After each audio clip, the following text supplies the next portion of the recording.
go. And then we just talk to each other like we're friends. Okay. This is weird. This is really weird. So, Michelle. Yeah. We're in the same room today. Yeah, we are. Yeah. Because we constantly, it's funny, you all constantly say, like, not to destroy the illusion, because we do sound kind of like we're in the same room, I think. I mean, in the past. But we've always done the show separate from, you're outside of Philly and I'm over in Ohio. Yeah. And now I'm sitting in your house in suburban Philadelphia. What's your address again? Let's just give it out real quick. 175. So, but I'm here and hanging out with you a little bit, and we had a very interesting time setting this up. Yeah.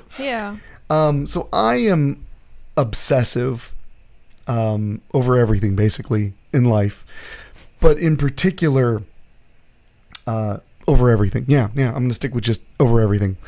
And so I brought an additional microphone, and I brought a mixing board so that we could just do the show together. It's not super fancy. I mean, I was, and I'll talk about it more in a second, but I was at a movie festival, an outdoor movie festival all weekend, which was not far away from you. So I really barely had the room to pack a bag that could hold this mic and this mixing board and my laptop, which I wasn't going to bring any computer or anything. So this was the best I could do given that circumstance. If I was only coming to record, I could have brought all kinds of shit to, make it a little fancier. Turns out my USB cord was dead. So the mixer wasn't working, but we are so genius. We were going to plug my mixer into your interface to get this to happen. Yeah. If you can see, because you might or may not be able to see things, but we're going to take this guy. This guy right here. And he was going to go into this guy, and then it was going to go into the computers over there. The computer that you're playing at, because that's what the camera is. Yeah, because everything's backwards. Yeah. So this week was kind of crazy leading up for both of us. You were in Vermont, right? You were in Vermont. Yeah. I'm assuming, drinking maple syrup and things like that. I did get maple syrup. I think it's still in my bag. Oh, no. Yeah. Ooh, well, if it hasn't been opened, it's fine. Yeah, it hasn't been opened. Oh, it'll be fine. But I have to remember to take it out. Yeah, you should remember to take it out. And people may have noticed that my voice is especially sensual. Another thing I didn't think about was that I would have a rough voice by the time I was done at the event. Yeah. But no, so between you going to Vermont and me leaving Thursday, there was like no way to do a show. So I, in my infinite wisdom, said, well, instead of just missing 1 week, how about we cram into our already brief time together a podcast, which from the time we'd started doing the show, I assumed we would eventually do a couple of episodes in the same room. Yeah. Because when we started the show, it wasn't uncommon for me to visit you a few times a year at least, and maybe even for you to visit me occasionally too. And then something happened, I forget what, and we couldn't travel for a while or whatever, and something like that. So, so it's kind of actually really weird. So I want to go into my first thoughts seeing you in person for the first time, and I think it's been a year and a half. Yeah. Were you always this small? We don't really know. I feel like you're ssmaller. Not skinnier. Just but smaller. Like entirely smaller. Yeah, we're not sure what's going on. It actually hurts me that you brought it up because it's a problem. Well, we have to be honest with ourselves here, and so so I was at this weekend. I was at the Joe Bob Briggs Drive-In Jamboree in Mahoning, in Lehighton, Pennsylvania, because Mahoning, Pennsylvania, sort of doesn't really exist anymore. It's a municipality, but it's a part of Lehighton. But I was at the Mahoning Drive-In, which is the most legendary drive-in in America at this juncture in time. For those who don't know, obviously I'm a massive movie guy. I love movies. I love everything about movies. And the drive-in is extra special because the drive-in is because cinema alone is already kind of a And I don't mean this in like to be jingoistic, but like, I'm from America. I'm aware that I was born here, right? If anybody asks. I guess. So if anybody asks, absolutely born here. But no, but cinema is kind of an American medium, artistic medium. One of the first that was started here. Mm-hmm. So that's great. But then, of course, the rest of the world took over and did incredible stuff and is still doing incredible stuff. I mean, in the early days, the French were doing great stuff and the English were doing great stuff. And now, I mean, just the films coming out of Korea is, daunting. Mm-hmm. So film is an international medium that just simply started here, which is neat. But the drive-in is almost exclusively American. I guess that makes sense. There have been a couple of drive-ins in Canada, like literally 2 or 3. There may have been one in Mexico, and there was one in Australia. Wow. But in America, there were hundreds upon hundreds of them. Mm-hmm. And it makes sense that it's an American institution because we had a lot of land. America's big. You've had friends from Europe. You've had friends from Europe, and you spent some time with that friend from England, right? Yeah. Did you ever mention how my God, it just goes on and on and on and on? I mean, kind of. Yeah. Well, it's just funny because I had a friend from Europe, and they were talking about how it's so weird because you'll get on the interstate and get off in 7 hours, and you're still in America. Mm-hmm. Yeah. I mean, you're in a different state, and it's a little different, but you're still in America, and that's why drive-ins, are American, is because we had wide open spaces. You'd put them on the outskirts of town, and it was cheap. Mm-hmm. You just have a field and a projector booth and a concession stand and a big, big, big screen. And the Mahoning is extra special because it has not changed in any substantial way since 1940. Wow. They still have not switched to digital projection.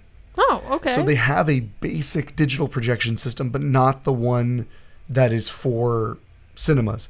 The main movies they show are strictly 35 millimeter. Okay. So they have basically a digital projector for special events. Mm-hmm. But week in, week out, if you go to the Mahoning Drive-In for a weekend, they're doing Camp Blood in September where it's going to be a bunch of Friday the 13th movies, those are on film. If you go to see Jaws, it's on film. If you go to see Back to the Future, it's on film. And it's kind of cool. Mm-hmm. I mean, I don't, I'm a futurist guy. I like the future of things, but there is something to be said for making a special place for the old way. Yeah. That I can appreciate. Mm-hmm. Especially when, the Mahoning has not been totally a Luddite. That special event screening thing that they have, the special event projectors, that has allowed them to show independent filmmakers movies, show short films, support people who are making movies. And I've appeared at the Mahoning twice as a guest. They have a thing called VHS Fest, which is possibly the greatest idea ever known to man, because it's a festival celebrating all things VHS at a drive-in. So you have 2 different movie watching nostalgias that are old, that are bygone. Yeah. And then the way they celebrate at the end of the night is they take the movies that they're celebrating who are famous for being on VHS, and they project them from a VHS tape onto the screen. So you're watching VHS at a drive-in. It's like a fucking turducken of nostalgia. It's like we got VHS stuffed inside a drive-in movie. So that's a really cool experience. Mm-hmm. And I love the place. I sincerely love that place, and I love the people who run it. They're all really kind. And because I first went there as a guest, I know everybody there, so it's extra nice. When I get there, I can wave down, one of the co-owners, and he's going to give me a hug. Mainly because I wasn't difficult. Not that most of their guests are difficult, but I remember when I showed up, he was like, "Is there anything you need at all?" Mm-hmm. I got you. And I was like, "Could I have a table and a bottle of water?" And he was like, "I got you, man." And then he gave me those 2 things. I was like, "I guess I'll see you later." And because I didn't need anything else. Yeah. It's hot out, Yeah. And so anyway, I don't want to get way too out there on the point. So Joe Bob Briggs, who is the preeminent drive-in movie critic the world over, he's made a return in the last few years with a TV show on Shudder. Mm-hmm. I watched Joe Bob when I was a little kid hosting movies on Monster Vision on TNT. He did his first ever gathering of the drive-in mutants, which is what he calls his fans and the true believers of the drive-in. And it was a 4-day event. I stayed for 3 days. I today we're recording this on Sunday. Actually, anybody who's listening to this, you're actually hearing this like the day after we recorded it, as opposed to, which is also why it might be sloppily edited, by the way, is because I've just got to get it out and get it done. That's okay. And then we need diner food because I want diner food. So, but no, so it was a big deal, and I don't want to like go into it and blah blah blah, but like Joe Bob Briggs is a big deal to me, always has been, because being a kid with not a lot of friends. I would watch him every Saturday night, and I hung out with him.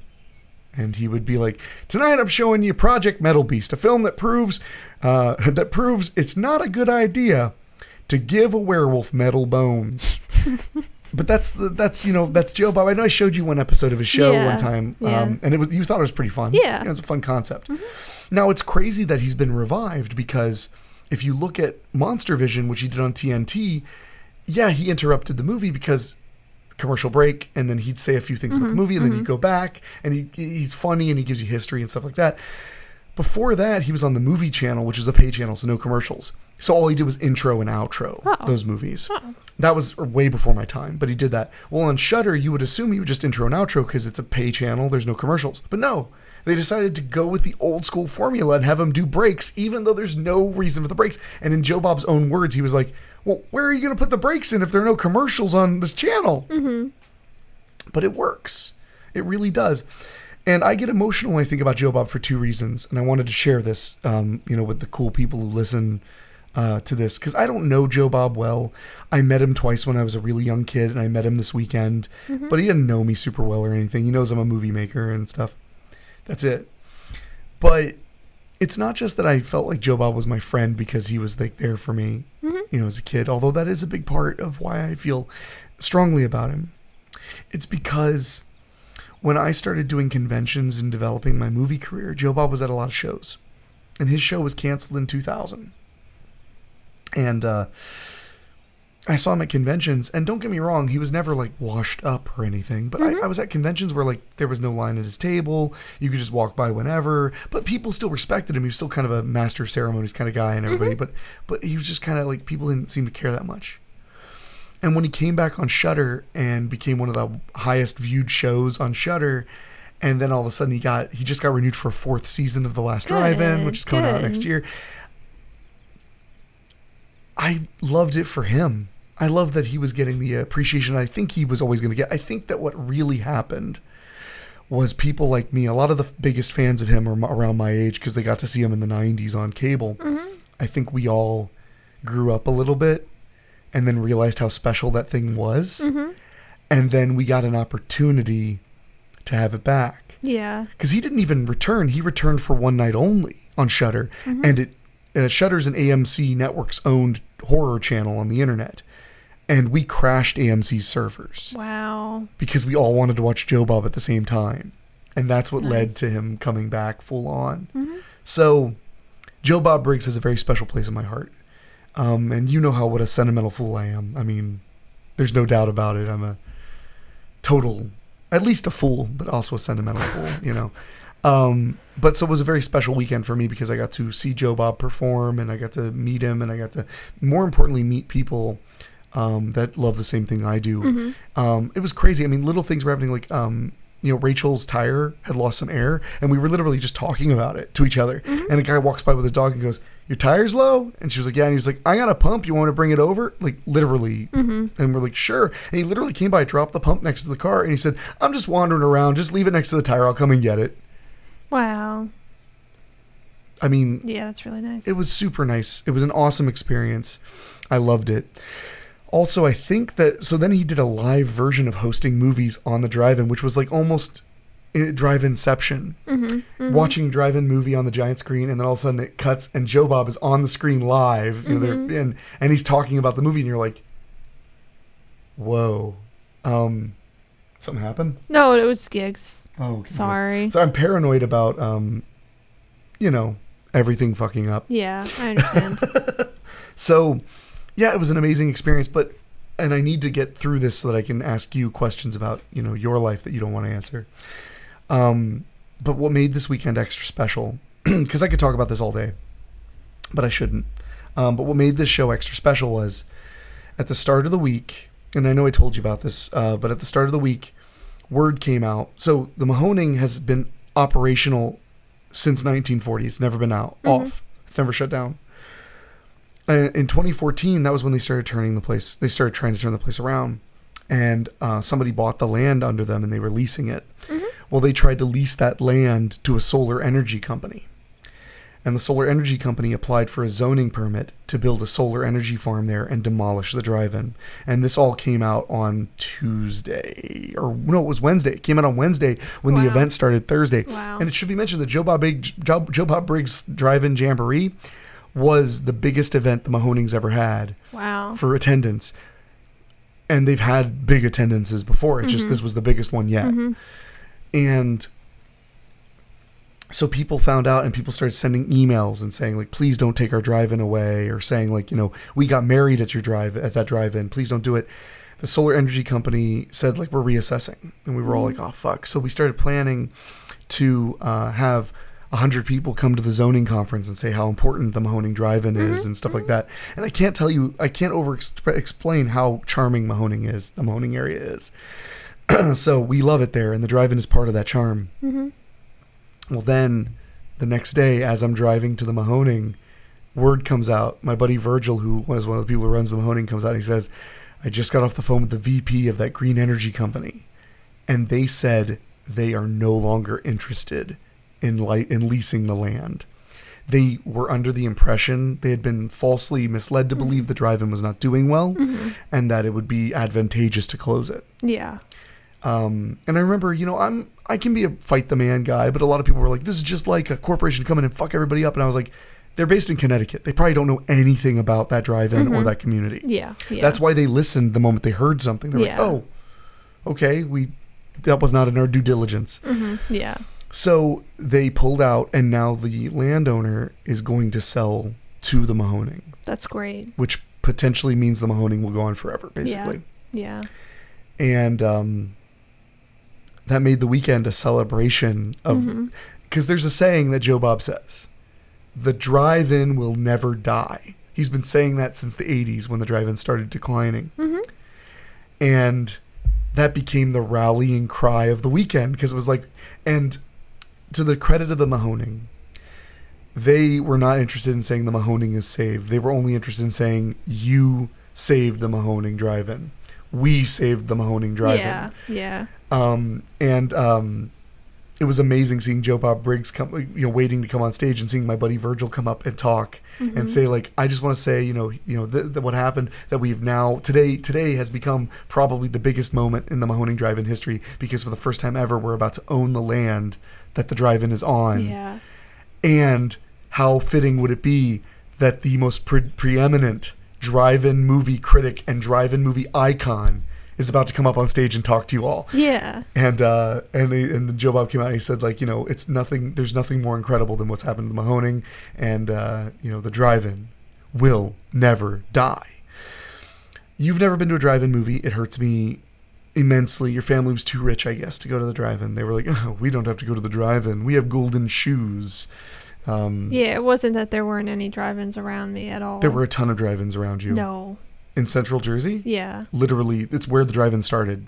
There are still drive-ins in Central Jersey. Well, I didn't know about them. And my family is not from Central New Jersey, so it's possible they didn't know about them either, and there wasn't the internet. So how would we have known?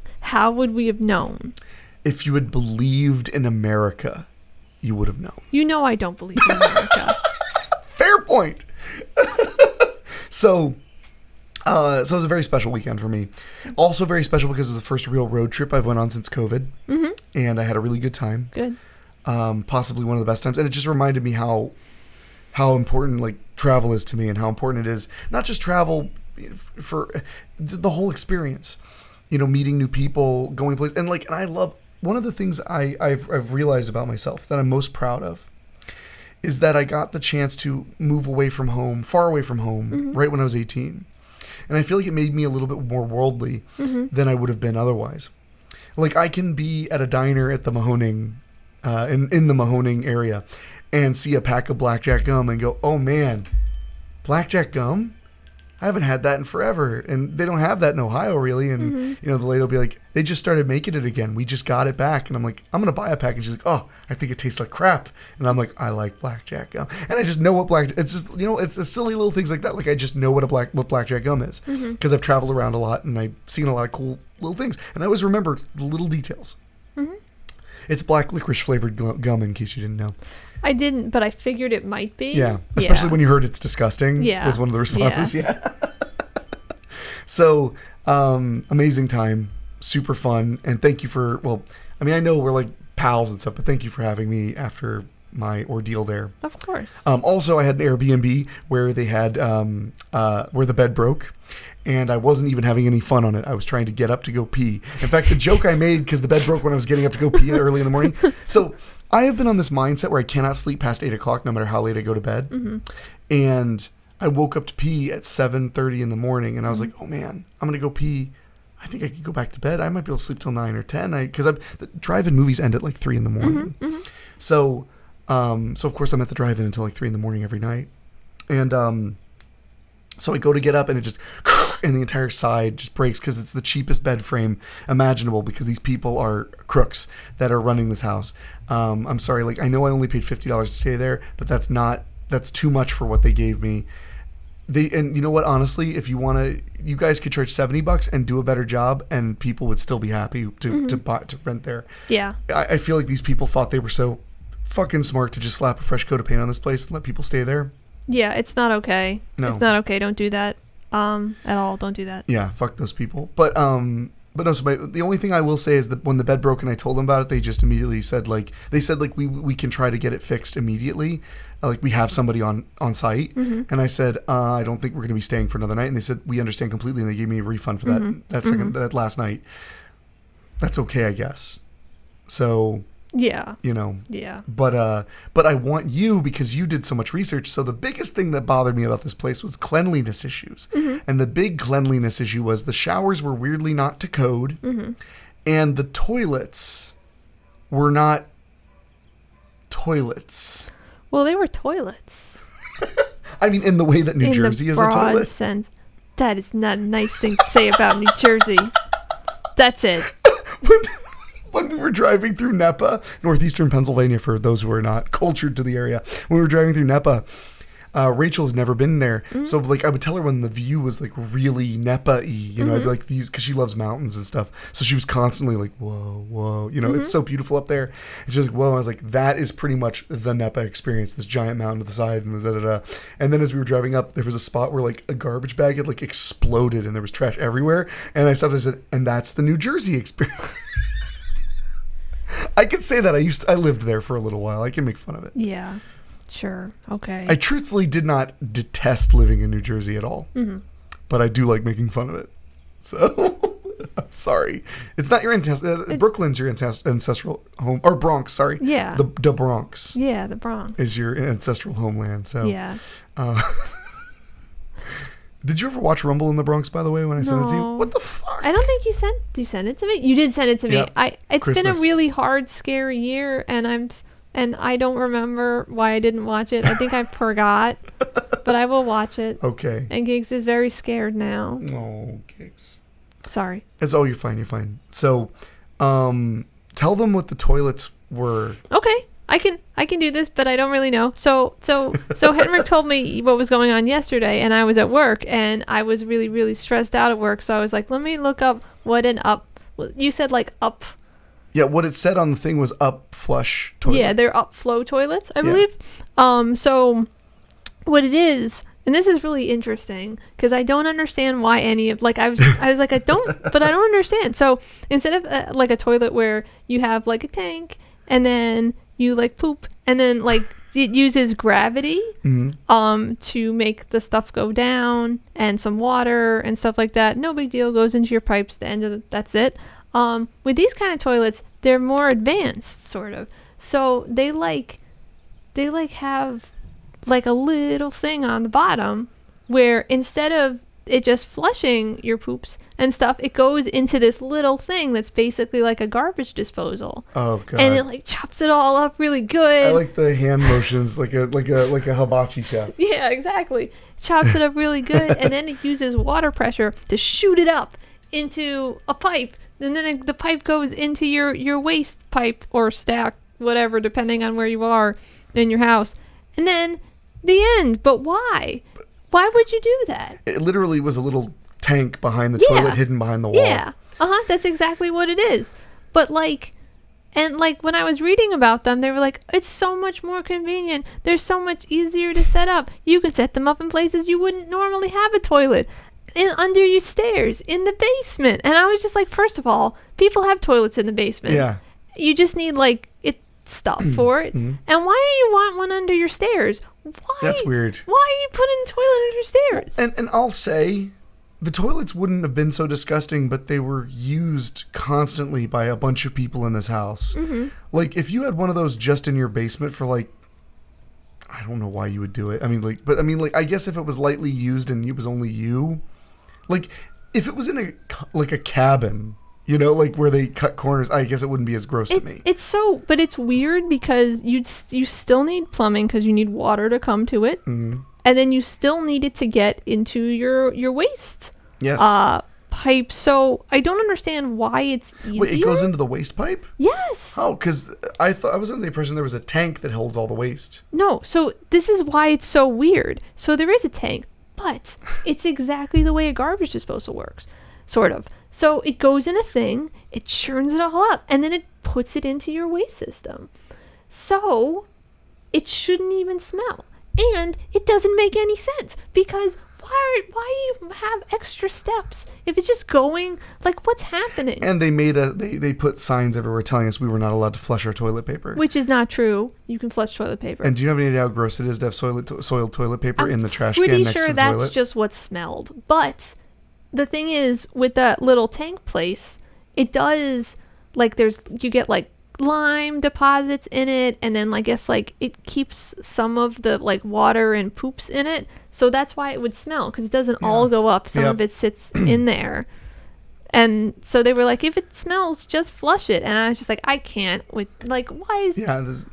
And there were just gnats everywhere. Yeah, it was really gross. Yeah. So that was the only thing I hated. So the reason my voice sounds this incredible is lots of lack of sleep. And then last night they did the live Joe Bob Briggs show. It ended at 3:45 in the morning, and we booked a decent hotel. But of course, I don't. How much do you know about Jim Thorpe in that area? A little bit. Yeah. Then it was basically impossible to get a hotel anywhere near there, so we had to go a ways away. Yeah, it's super nice there, and it was the weekend. It was the weekend of too. They're really, really bad about. Because they get booked up. So we ended up having to drive away from you. Yeah. Because I couldn't find a place. The only places I could find that were toward where you are, the only place I could find that were toward where you were were so close to you. I may as well just come to your house. Right. But we were too tired to drive fucking an hour and 10 minutes. Yeah, that's too bad because King of Prussia is nice. Not really. Maybe. I like King of Prussia. I hate it because I worked there. Oh, but it's actually really pretty around there. I like it actually. Yeah. They have a really nice movie theater. I go to that movie theater sometimes when I'm visiting you, but you have to work all day. I'll go to King of Prussia and watch movies all day. Yeah. No, it's a really nice area. The town seems really nice. I just hate it because I don't want to go there. So. Well, you heard it here. So I'm glad we got to do a show in person, just a little something to talk. So, anything of note happened in Vermont? No. The house that we were staying in was kind of rough. There was a hot tub that I didn't use, but my brother and her boyfriend. Your brother and her boyfriend? My sister and her boyfriend, and also my brother used it. But I was scared of it because it was on a deck that had some really weird looking supports that didn't seem to actually be connected at all, and kind of leaning back. And hot tubs are heavy. Yeah. Yeah. So I was very, very terrified of it. The deck. I would have still gotten the hot tub. No, risk versus reward, baby. I just didn't want to. I don't blame you.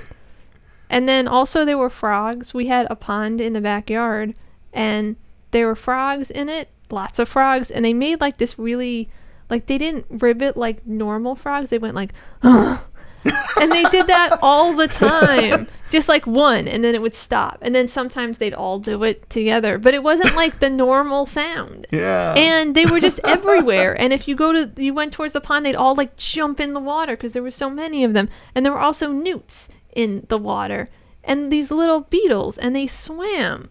And I don't know what kind of beetles they were, but I was trying to figure it out. So okay, then. that was my excitement. I looked at frogs a lot and some newts. Okay. And the beetles. Oh, and dragonflies. Oh, nice. Really pretty ones with striped wings. Okay. That you don't care about. I don't like bugs. You don't like dragonflies? I do think dragonflies are beautiful. They're pretty cool. Yeah. Yeah. Yeah. And you're done with your classes, right? Uh-huh. So you're getting ready to take a test? I guess. You guess? Yeah, it's expensive and I don't feel prepared. Well, Yeah. then you have to prepare first for your home inspector test, in case people are wondering. Yeah. Well, I hope that you take it very soon when you're ready. Thanks. So, well, we usually wouldn't end the show by ending it, but we're doing the show so differently that I'm going to say that we're going to get out of here because I need to rest. Okay. And eat some food and make Michelle feel uncomfortable, but not for the entertainment of anyone other than myself. Okay. So, but thanks for having me at your house. And I appreciate it very much. You're welcome. And everyone can see slightly more of my house. Ooh. Just slightly more now. So, but thank you, everybody. And now you know what it's like if we're actually looking at each other the whole time. Although we have like the webcam where we see each other. Yeah, but it's different. I Well, guess. and you didn't freeze, unfortunately. So I'm sorry. Next time. I'm just going to split screen the shot and freeze your You could, half of it. Yeah, there you go.